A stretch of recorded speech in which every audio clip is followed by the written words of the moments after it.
बहुत बहुत नमस्कार आप सभी का। आपके साथ मैं हूं ऋतिका पानी। फलौदी से खबर देख रहे हैं। फलौदी जिले की घंटियाली पंचायत समिति के अंतर्गत आने वाली ग्राम पंचायत भोजा सर्वे और विकास कार्यों को लेकर न्यूज 21 के संवाददाता किशन सोलंकी ने सरपंच पूनम चंद बिश्नोई के साथ विशेष बातचीत की है। बता दें आपको, सरपंच पूनम चंद बिश्नोई ने बताया है कि ग्राम पंचायत भोजा सर में उन्होंने जनहित को ध्यान में रखते हुए कई महत्वपूर्ण काम किए हैं, करवाए भी हैं। उन्होंने विद्यालयों में अच्छा विकास करवाया है ताकि बच्चों को बेहतर शैक्षणिक माहौल मिल सके। पंचायत से क्षेत्र की अगर हम बात करें तो पंचायत क्षेत्र में पेयजल की समस्या को दूर करने के लिए नए ट्यूबवेल लगवाए गए हैं, जिससे लोगों को शुद्ध पानी उपलब्ध हो सके। इस कार्यकाल में जो भी लोग प्रधानमंत्री आवास योजना के पात्र थे, उन्हें योजना का लाभ भी दिलवाया गया है। मनरेगा योजना के तहत क्षेत्र के लोगों को लगातार रोजगार उपलब्ध कराया गया है। सरपंच पूनम चंद बिश्नोई ने अपनी मुख्य जुबानी, जी हाँ, अपने मुख्य जुबानी में इस सभी विकास कार्यों को उपलब्धियां बताई हैं, उस पर प्रकाश डाला है। देखिए कैमरामैन गोवर्धन पवार के साथ न्यूज 21 के लिए संवाददाता किशन सोलंकी की इस विशेष रिपोर्ट में, विशेष बातचीत में। आप देख रहे हैं न्यूज 21। मैं आपके साथ किशन सोलंकी। आज हम पहुंचे हैं ग्राम पंचायत भोजासर। भोजासर के जो वर्तमान सरपंच है पूनम चंद जी, वो हमारे साथ है। उनसे हम बातचीत करेंगे जैसे ग्राम पंचायत के मुद्दों के और विकास की बात करें तो जैसे धरातल पे पेयजल है, शिक्षा है, रोडें हैं, उन मुद्दों पे बात करेंगे और जानकारी लेंगे कि इनके जो कार्यकाल के अंदर अब की बार क्या क्या विकास हुआ है और ऐसी क्या ग्राम पंचायत की समस्याएं थी जिनका इन्होंने समाधान किया है। तो जैसे बात करें इनके कार्यकाल की तो लगभग जो इनका कार्यकाल है वो कांग्रेस की सरकार में निकला है और वर्तमान में बात करें तो राजस्थान में भाजपा की सरकार है। तो आइए मिलते हैं सरपंच साहब पूनम चंद जी बिश्नोई से। सरपंच साहब नमस्कार। नमस्कार। सरपंच साहब, सबसे पहले तो न्यूज़ 21 के अंदर आपका बहुत बहुत स्वागत है। धन्यवाद जी।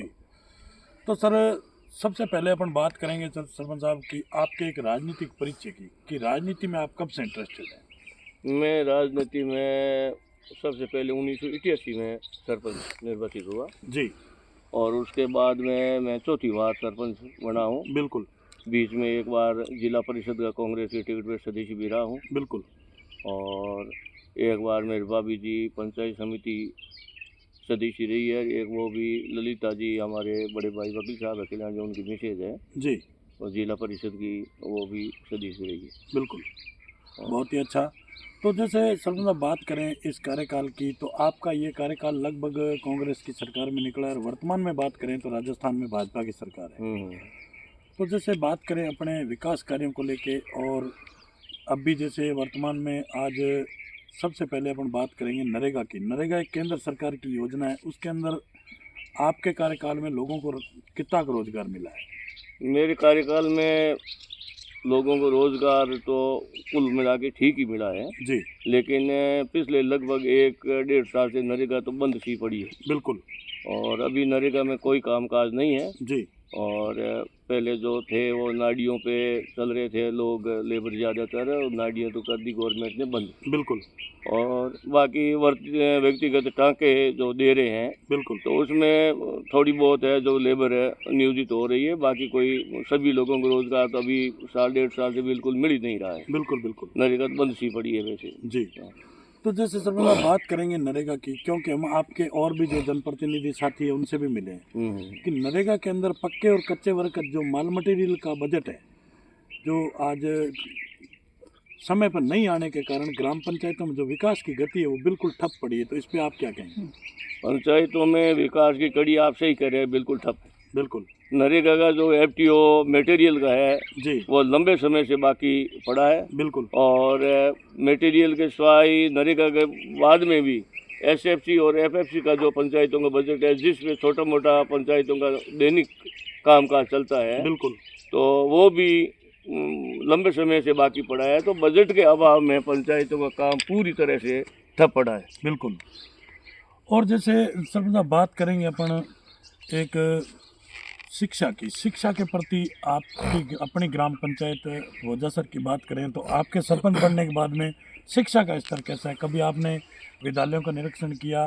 कभी आपने कोई विद्यालयों में अभी कोई विकास कार्य हुए आपके कार्यकाल में? विकास कार्य तो मेरे भोजासर में सीनियर स्कूल है। बिल्कुल। और सीनियर स्कूल में हमारे इस फलौदी क्षेत्र की, घंटियाली क्षेत्र के सबसे टॉप मोटे स्कूल है हमारी भोजासर। बिल्कुल। वर्तमान में लगभग बालिकाओं की 1100 की स्ट्रेंथ हमारी स्कूल में है जी। और स्टाफ भी पूरा है। एक प्रिंसिपल का पद वर्तमान में है जो खाली है। बिल्कुल। और उनके भी आदेश हो रखे हैं, लेकिन वो डिले कर रहे हैं, आ नहीं रहे हैं। बिल्कुल राइट है। बाकी शैक्षणिक व्यवस्था अच्छी है। हमारे स्कूल सीनियर की है जो वो 25 बीघा जो ज़मीन है वो गवर्नमेंट से स्कूल के नाम अलॉट हो रखी है, बिल्कुल जिसमें 12 बीघा तो विद्यालय भवन की है और 12 बीघा ही खेल मैदान की है। जी और हमने मेरे पिछले 5 साल के कार्यकाल में जी लगभग 35-40 लाख रुपए खर्च करके और खेल मैदान की 4 दीवारी का निर्माण कराया है। बिल्कुल 25 बीघा जो खेल मैदान है, स्कूल की भूमि है, उसके चारों तरफ है जो पक्की दीवार बिल्कुल बनवाई है जी और अच्छी चल रही है। शैक्षणिक व्यवस्था हमारे ग्राम पंचायत की अच्छी है। बाकी जो मिडिल लेवल प्राइमरी स्कूल है वहाँ भी ठीक है जी और स्टाफ भी पूर्ण रूप से है। जी। तो सरपंच साहब जैसे बात करेंगे, अभी एक केंद्र सरकार और स्टेट गवर्नमेंट की भी एक योजना चल रही है, बहुत बड़ा प्रोजेक्ट है वो भी, कि प्रत्येक ग्राम पंचायत में घर घर नल योजना, जल जीवन मिशन योजना। तो प्रोजेक्ट तो बहुत अच्छा है, यानी कि सरकार का, और पैसा भी इसमें खपत हो रहा है, लेकिन धरातल पे हमने देखा है कि बिल्कुल जीरो है। इसमें आप क्या कहेंगे?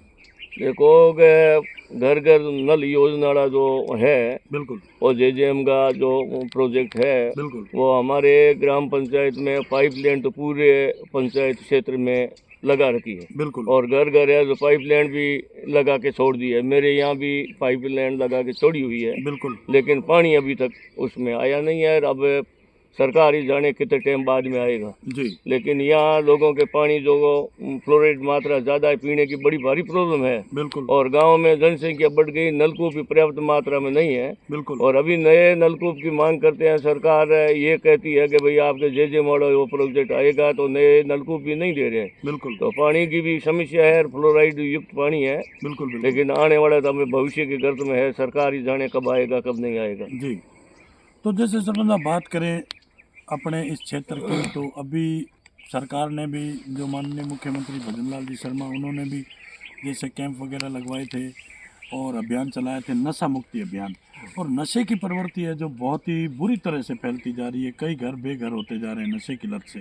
तो नशे के प्रति काम के लिए आपने कभी कोई प्रयास या ऐसा कुछ किया कभी? नशे के प्रति तो हमारे यहाँ पड़ोस में आऊ में नशा मुक्ति केंद्र भी है बिल्कुल और हमारे ही गांव में समय पर त्यौहार होते हैं और या जो भी कोई फंक्शन होते हैं बिल्कुल तो उसमें बिल्कुल है जो रोकथाम की बात करते हैं। बाकी हमारे पिछले 2-3 साल से जी हमने जो भी हमारे सामाजिक जो प्रोग्राम होते हैं या जो मृत्यु भोज होते हैं उसमें गांव में पूर्ण रूप से नशा प्रतिबंध है। बिल्कुल।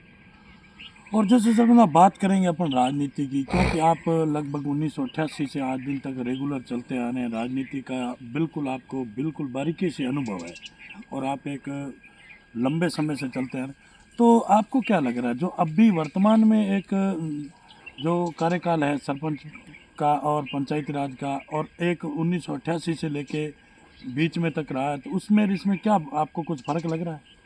देखो साहब 1988 और अभी का तो फर्क पूरा ही पूरा है। बिल्कुल क्योंकि पहले तो टोटल काम जो पंचायतों में थे ऑफलाइन थे, बिल्कुल अभी ऑनलाइन है बिल्कुल और ऑनलाइन ही होने के बाद में हर सरपंच को ये ऑनलाइन वाला जो काम काज है कंप्यूटर का है या और भी है तो करना आता भी नहीं है। बिल्कुल तो अंतर तो साफ दिखता है और बाकी तो अनुभव तो पुरानी टाइम वाला तो छोड़ो, वो तो टाइम ही अलग था। लेकिन सरपंच साहब जैसे उसमें क्या था कि पहले जो आपका जो कार्यकाल रहे हैं, आप सरपंच पद पे रहे हैं, लेकिन कहीं न कहीं यूँ सुनने को मिलता है कि पहले जैसे राजनीति में भेदभाव नहीं होता था। अगर जैसे कोई सरपंच कांग्रेस का है या बीजेपी का है या किसी भी पार्टी का है तो उसके विकास कार्यों में किसी प्रकार का कोई भेदभाव नहीं किया जाता था। अभी देखने को मिलता है कि कांग्रेस वाले को बीजेपी वाले नहीं दे रहे, बीजेपी वाले को कांग्रेस वाले, ऐसा था क्या पहले तो था ही साहब। अब तो भेदभाव तो पार्टीबाजी बहुत है, जो पार्टी से जुड़े हैं उन लोगों को तो तवज्जो दी जाती है। बिल्कुल और बाकी पार्टीज नहीं है, जो कांग्रेस माइंडेड है, बीजेपी गवर्नमेंट है, बिल्कुल तो उनके साथ सौतेले व्यवहार तो होता ही है। बिल्कुल ठीक है ना। बाकी बजट है, जो भी एमएलए एमपी है, तो हमारे यहाँ एमएलए पबाराम जी अच्छे आदमी है, समान रूप से देते हैं। बिल्कुल लेकिन ऊपर से एमपी का बजट देख लो या और कोई भी देख लो जी तो वो जो पार्टी के तहत है या जो ज़्यादा है जो वो चापलूसी करता है या नेताओं के आगे पीछे घूमता है तो वो ऐसे लोगों को देते हैं। बाकी हमारे जैसे आदमियों को तो बजट में बहुत ही कंजूसी बरतते हैं बिल्कुल नेता लोग ही। बिल्कुल। तो जैसे सर बात करेंगे अपन माननीय मोदी जी की, उनका एक सपना था कि देश को भ्रष्टाचार मुक्त बनाना है, और आप एक पुराने लंबे समय से चलते हैं राजनीति में, तो आपको क्या लग रहा है, देश भ्रष्टाचार मुक्त हो रहा है या बढ़ रहा है? देखो साहब, मोदी जी का सपना बहुत अच्छा है बिल्कुल राइट। और मोदी जी बहुत ही अच्छे नेता है। बिल्कुल भारत में मोदी जी जैसे प्रधानमंत्री की आवश्यकता है, बिल्कुल ठीक है ना। मैं कांग्रेसी हूँ, बिल्कुल लेकिन मैं ये नहीं कह सकता कि मोदी जी में कोई कमी है। बहुत ही अच्छे नेता है बिल्कुल और उनकी जो कि सोच है, नीति है, बहुत अच्छी है, लेकिन वो धरातल पे कब ध्यान रखे। बिल्कुल राइट बात है। यहाँ तक पहुँचने के बाद वो दिल्ली गया है, जो उनका काम अलग है, यहाँ का अलग है, लेकिन भ्रष्टाचार तो चरम पर है साहब। बिल्कुल बिल्कुल भ्रष्टाचार के बिना तो कोई एक कागज ही आगे नहीं सकता है। बिल्कुल मैं किसी एक का नाम नहीं लेना चाहता हूँ, बिल्कुल लेकिन यह पूरे तंत्र में ही है, जो बीमारी की तरह फैला हुआ है, कोई इसको रोक नहीं पाएगा। बिल्कुल, बहुत ही अच्छा। तो ये थी हमारी खास मुलाकात जो भोजासर ग्राम पंचायत के सरपंच पूनम चंद जी बिश्नोई उनसे, और न्यूज़ 21 के अंदर जो इन्होंने हमें समय दिया, इसके लिए बहुत बहुत धन्यवाद। धन्यवाद साहब, बहुत बहुत धन्यवाद।